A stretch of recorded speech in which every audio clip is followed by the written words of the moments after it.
C'est parti pour l'exercice 3 sur la machine asynchrone. Donc on a un moteur asynchrone à cage 230-400 volts, 50 Hz. On reviendra sur ce que ça veut dire, hein, ces différentes tensions. Ça se permet de choisir le couplage de la machine. Donc qui est alimenté par un réseau triphasé EDF 230-400 volts. Voilà, on a fait un relevé en fonction de la vitesse N du couple utile de la machine et du courant au stator. Donc le couple utile de la machine, il est représenté ici en fonction de la vitesse, donc il a cette caractéristique classique là, donc j'avais bien mis ici CU, et puis le courant donc en fonction de la vitesse, hein, on sait que le courant au démarrage est très important, et puis quand la vitesse augmente, jusqu'à arriver à, il va largement diminuer jusqu'à arriver à un point de fonctionnement qui va être par ici, hein. Le courant au démarrage c'est 5 à 7 fois le courant nominal, le courant normal de la machine. Donc première question, on nous demande de déterminer le nombre de paires de pôles du moteur, donc c'est lié à la vitesse de synchronisme, vitesse du champ magnétique tournant créé par le stator. Ici, il va falloir lire sur le diagramme, cette vitesse, elle va apparaître ici, c'est la vitesse pour laquelle le couple utile de la machine est nul. Donc c'est pour ça qu'elle ne tourne pas à cette vitesse de synchronisme, elle tourne légèrement en dessous, puisque à la vitesse de synchronisme, le couple généré par la machine est nul, et puisque le couple résistant est non nul, forcément, on va avoir ralentissement de la machine, hein, elle va se passer à un point de fonctionnement un petit peu différent, un petit peu en dessous. Le moteur asynchrone tourne un petit peu moins vite que la vitesse du champ magnétique tournant créé par le stator. Donc ici, hein, pour la question 1, on va pouvoir dire que la vitesse de synchronisme, c'est 3000 tours par minute.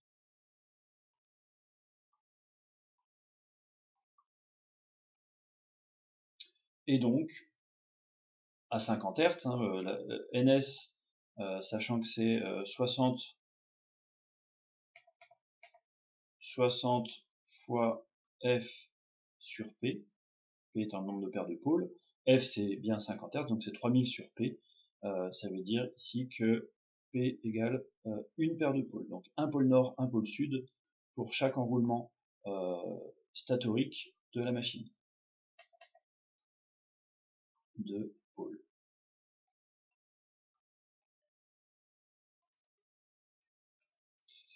Donc P égale 1. Sur la question suivante, donc le point de fonctionnement.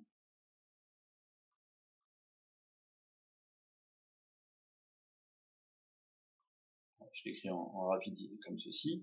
Alors le point de fonctionnement, je vais le faire apparaître sur la courbe. Alors c'est tout simplement l'intersection entre le couple utile de la machine et le couple résistant de la charge.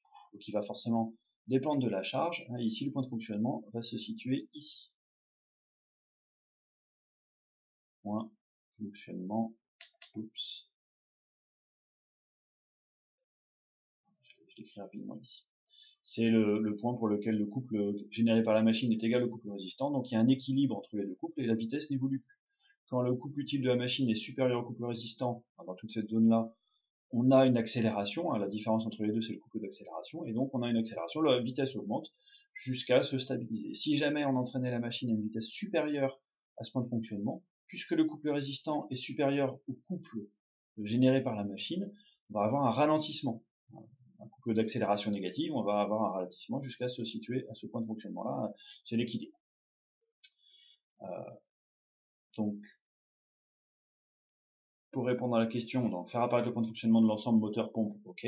Faire apparaître le couple de démarrage du moteur, alors c'est tout simplement le couple généré par le moteur à vitesse nulle, donc il va se situer ici, dans ce couple de démarrage.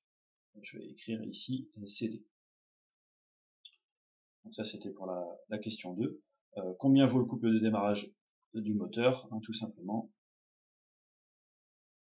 Il faut lire sur le graphique. Je vais mettre environ égal à environ 17,5 Nm. Il suffit de faire un petit produit en croix entre les millimètres que vous mesurez et puis l'écart entre 10 et 20. C'est à peu près à 3/4 de la plage. Voilà, donc j'ai fait apparaître ce point de fonctionnement, etc. Donc question 4 maintenant. Pour le point de fonctionnement déterminé, donc le couple utile, donc au point de fonctionnement, le couple utile vaut environ 15 Nm. Même chose à lire sur le graphique. Ça c'est la question 4.1. Question 4.2. Quelle est la vitesse de rotation en tours par minute? Donc ça va être à lire aussi ici. On va trouver que la vitesse de rotation, alors si on prend bien l'échelle, c'est environ 2850 tours par minute.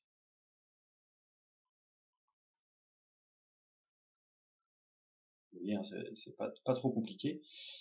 Quelle est la vitesse de rotation en radians par seconde? Ça c'est quelque chose dont on a très souvent besoin sur le côté mécanique.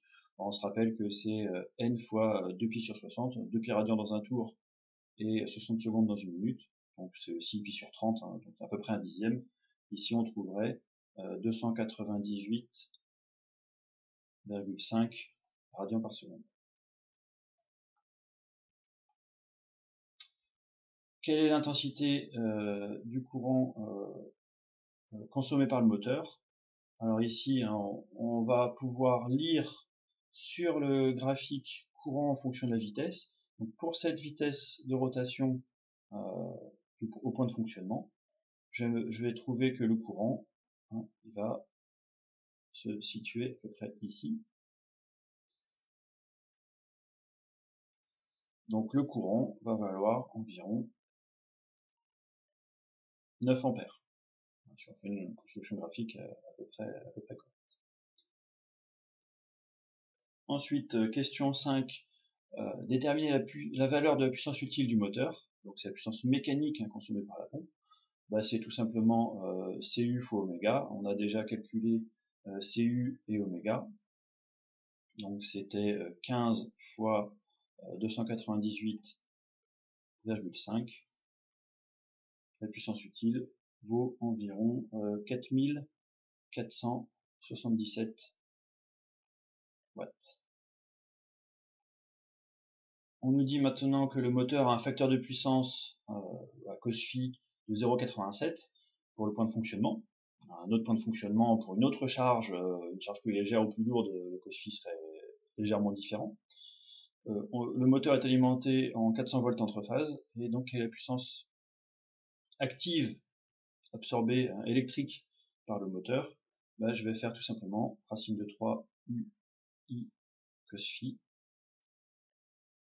la puissance électrique active en triphasé, donc racine de 3 fois 400 fois 9, le courant, l'intensité du courant qu'on avait trouvé ici, fois le cos phi qui vaut 0,87. Donc je vais trouver environ 5425 watts.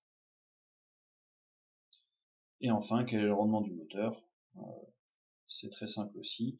Le rendement, c'est tout simplement PU sur PA, puissance mécanique en sortie de la machine divisée par puissance active électrique consommée en entrée, côté électrique. Et donc je vais trouver ici environ 0,825, soit voilà, environ 82,5%. Je vous remercie.